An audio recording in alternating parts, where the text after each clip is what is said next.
Hi, I'm Todd Jones, host of the podcast Press Box Access. Here's a clip from my interview with Tim Smith.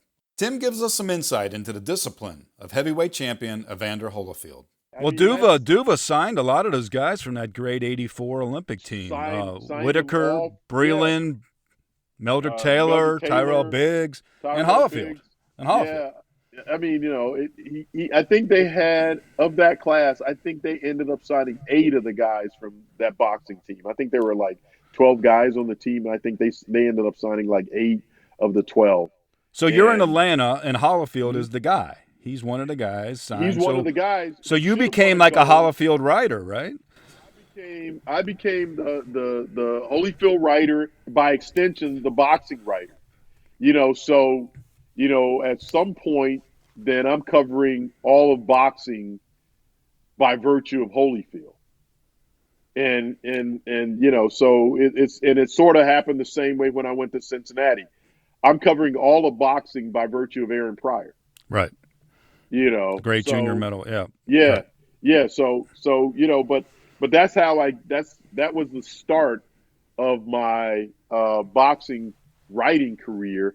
And still to this day, one of the greatest boxing matches I've ever witnessed live was Evander Holyfield and Dwight Muhammad Cowie in the undisputed cruiserweight championship fight at the old Omni Arena in Atlanta. All right, well, tell us about it. It was one of the most. It was a war. It was basically a war of attrition. It was a brutal back and forth. It was one of the last 15-round fights. They eliminated 15-round fights like the next year. After that, it was. I've never seen 2 men give or take as much punishment as I saw that afternoon, and it was just. It was almost like Thriller in Manila type level of drama. It's like you didn't know who was getting the best of whoever. And Holyfield ended up winning a majority decision. That's how close the fight was.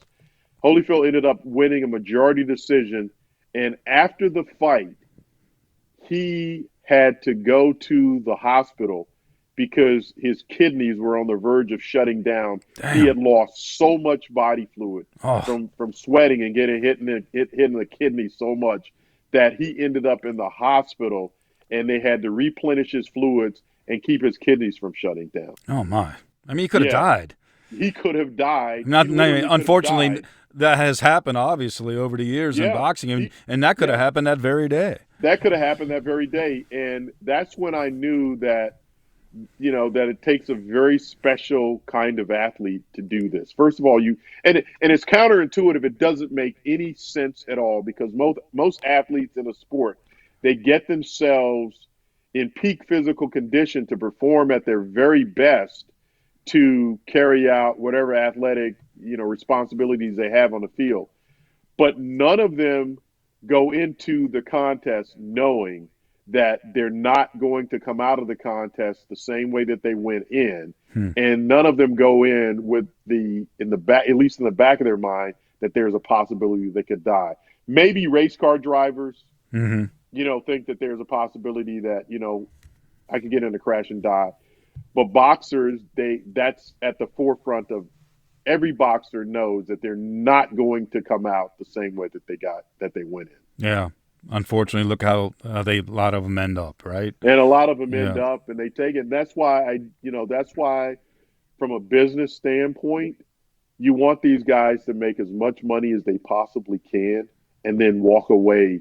Get out before it's too late. Just get in, make your money, and get out.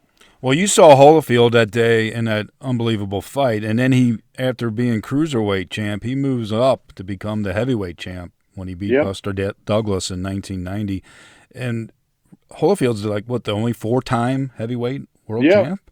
Yeah. I mean, we're talking about a special breed of fighter. What do you remember about Holyfield, covering him? What sticks in your craw about him as a person and him as a fighter?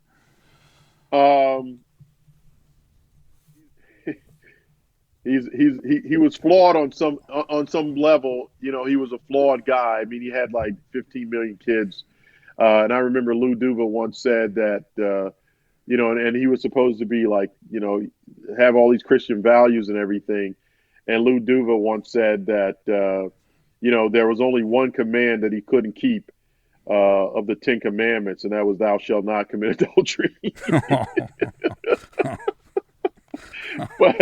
but but he was probably one of the single most disciplined athletes that I have ever encountered in all of my years of covering sport. Floyd Mayweather is probably up there with Evander Holyfield in terms of being disciplined.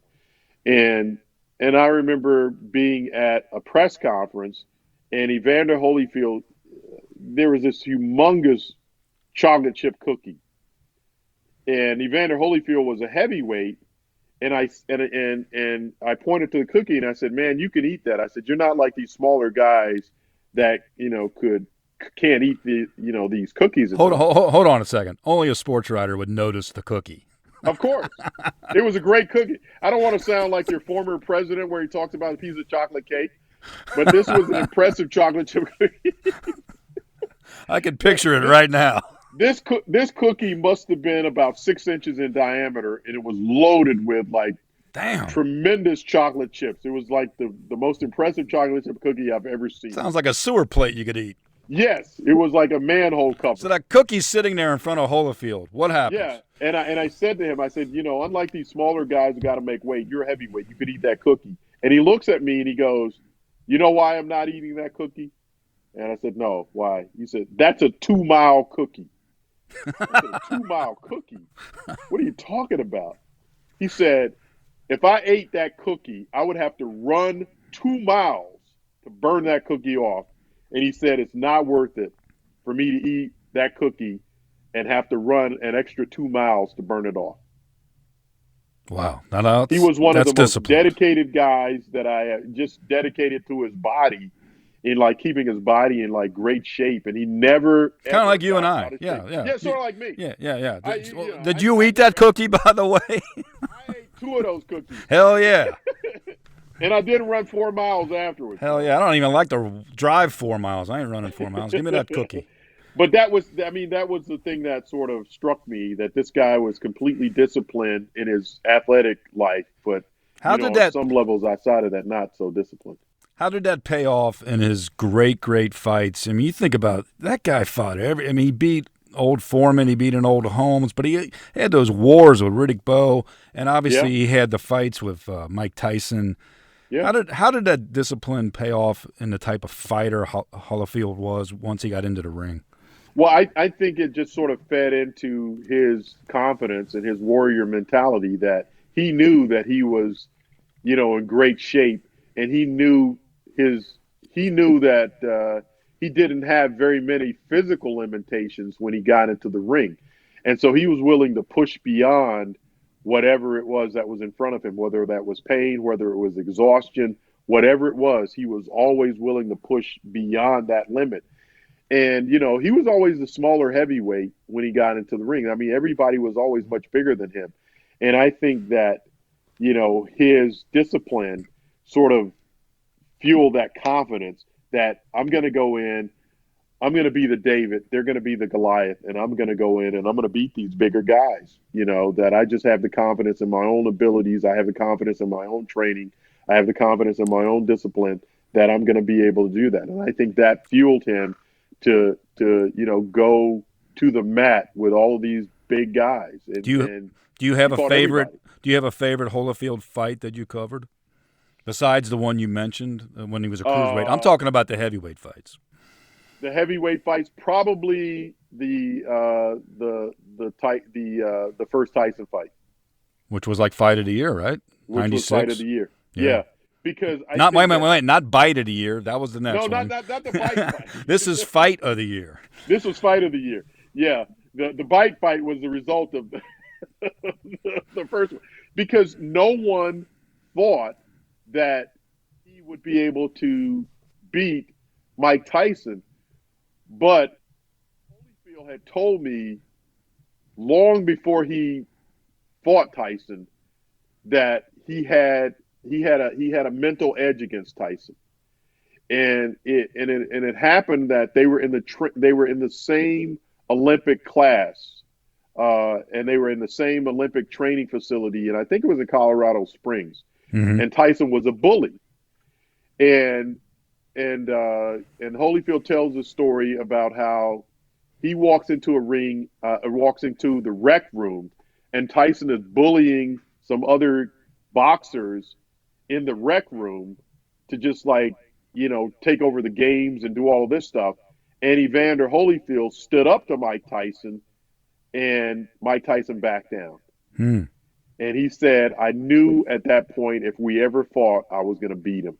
Because he said he was a bully, and I know if I press the situation, he's going to back down. He proved it right. Beat him. Yeah, he proved it. And he said that was the knowledge that he had, and that was the knowledge that a lot of people didn't have, when they made him like this incredibly long odds that he couldn't beat, this fierce, Mike Tyson. He knew that he could, and he went in the ring and he beat the guy. He bullied the bully.